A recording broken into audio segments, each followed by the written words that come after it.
Ladies and gentlemen, I'm given the task of identifying unilateral sanction in international law, and I've been given only 15 minutes or so to make this very quick presentation. And what I wanted to say has been very much said by Judge Koroma, but again, I thought it is also important that we have to re-emphasize the importance of this topic and the consequences that it has against states and the international community at large. Now, it has been pointed out that sanction offers a non-military option to war. Yet, ladies and gentlemen, the extraterritoriality of sanction can be devastated as much as war. Now, we all know that in international affairs, it means a penalty imposed against a nation to coerce into compliance with international law or to compel an alteration in its policies in some other respect. Legitimacy of sanctions under international law is applicable only, as mentioned by Judge Koroma, multilateral sanctions, which are applied as per Chapter 7 of the Charter of the United Nations.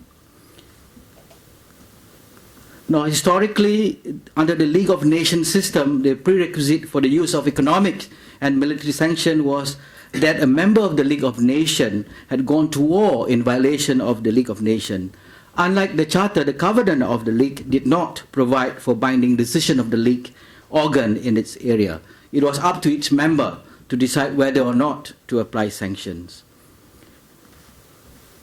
Now, the issue on Security Council having its authority, or rather primary responsibility for maintenance of international peace and security, will be very much deliberated by Professor Vera, which I thought I wouldn't want to engage into that, and I think she would give a better perspective on that. But however, I would say that towards that objective, the Security Council is enabled to make measures to impose economic sanctions, apprehending threat or use of force or aggression against its member state. Thus, multilateral sanctions were intended to be used as economic sanction as part of a more sophisticated system of collective security, particularly under the aegis of Security Council.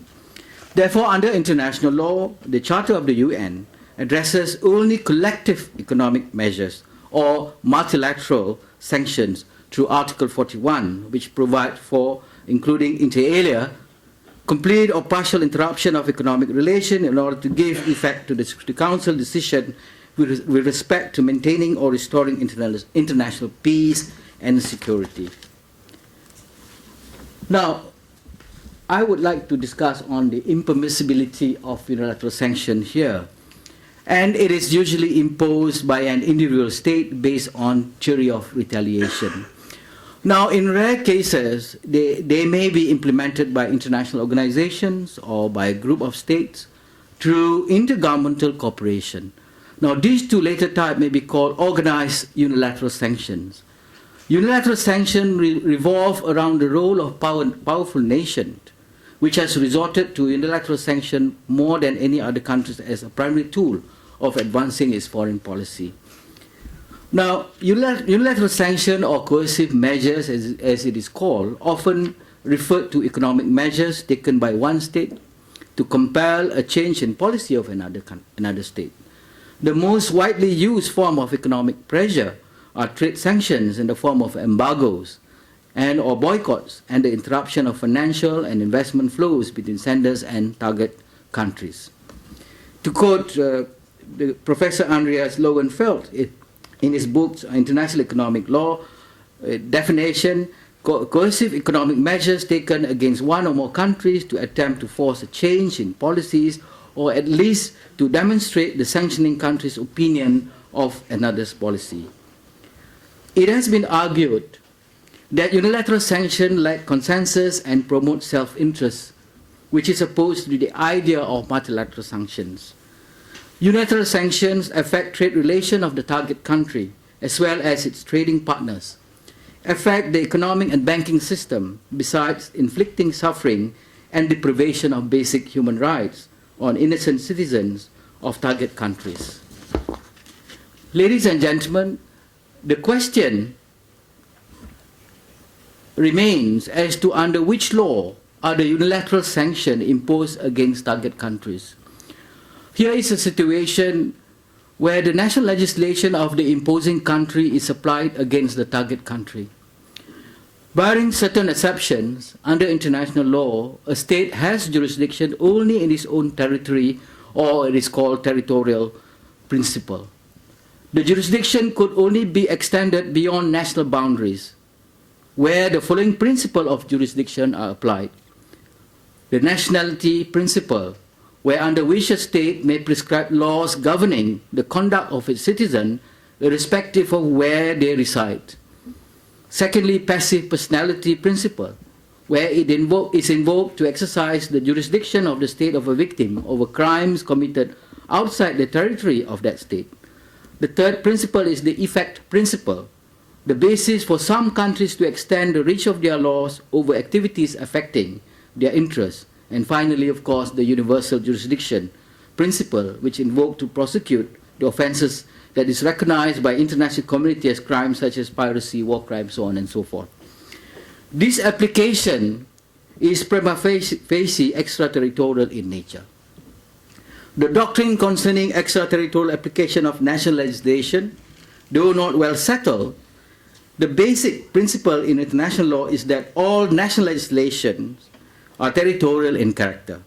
State practice and doctrinal evolution in international law reflects that there is a unanimous rejection to extraterritorial application of national legislation for the purpose of creating obligations for third states.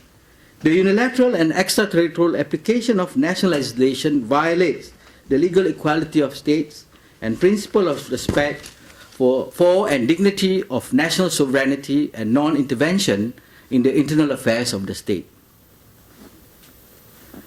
Within this structure of international law, it becomes evident that unilateral sanctions violate certain core principles of the Charter of the UN, like principle of sovereign equality as mentioned by Judge Karoma, and territorial integrity, principle of non-intervention and duty to cooperate. It also violates the core principle of 1970 Friendly Relation Declaration. These include the principle of sovereign equality of state, non-use of force, self-determination, non-intervention into the internal and external affairs, states, peaceful settlement of international dispute, cooperation among states, and fulfilling in good faith obligation assumed under international law. The unilateral sanction imposed against third parties by virtue of application of one's own national legislation extraterritorial also breach certain basic tenets of general principle of international law. These include principle of self-determination, right of development of the citizens and individual residing in the targeted territory, countermeasures and dispute settlement, freedom of trade and navigation. Now, the adverse impact of unilateral sanction on basic human rights of the citizens of the target countries, like right to life, right to food, right to health and access to medicine, beside right to self-determination and the right to development, is manifest. The right to development has become a universal and inalienable right, an integral part of fundamental human rights. It is an inalienable human right by virtue of which every human person and all persons are entitled to participate in, contribute to, and enjoy economic, social, cultural, and political development in which all human rights and fundamental freedom can be fully realized. Further, a resolution entitled Human Rights and Unilateral Coercive Measures adopted by the Human Rights Commission expressly lists restriction on trade, blockage, embargoes, and freezing of assets as coercive measures constituting human rights offences. It is essential to emphasize that unilateral sanctions adversely affect the development both socially and economically of the citizen collectively, as many of the economic relations with imposing state would be affected. If such sanctions are imposed for many decades, it should be regarded as collective punishment against the citizens of the country by virtue of depriving them of their right to development. Now, let me just briefly narrate the function of my organization, ALCO, being a forum for Asian-African solidarity and cooperation in matters of common legal concern have raised their unified voice since its inception in 1956 in various international fora like UNGA, ILC 6 Committee, and so on and so on.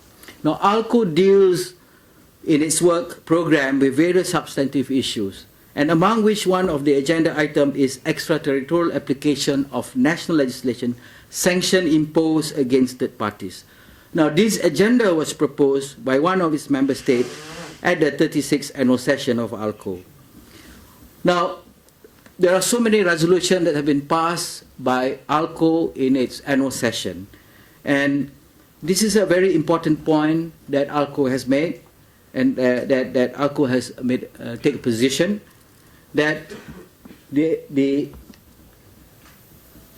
ALCO member state affirm that unilateral sanctions imposed against third parties are violative of the principle enshrined in the Charter of the United Nations and other principles that are recognized through soft laws like the right to development and friendly relation declaration, and that further extraterritorial application of national legislation on third parties is per se illegal.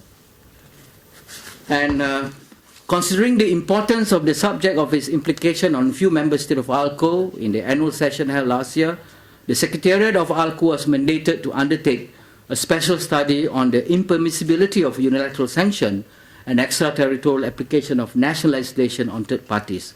Now, this special study comprehensively analyzed the impermissibility of unilateral sanction under international law, its impact on the effective functioning of financial institutions of the target country, its negative impact on trade relations and human rights of the innocent civilian population. The project also covers those international organizations that have undertaken this subject for deliberation. The research project is in the final stage of completion and will be released in the coming annual session in September at New Delhi. So, ladies and gentlemen, in summation, I would like to conclude that unilateral sanctions are impermissible under international law. I thank the organizing committee of this symposium, the Hague Center for Law and Arbitration, Doshisha University Graduate School of Global Studies, and TMC ESA Institute for giving me an opportunity to address this August gathering. Thank you very much.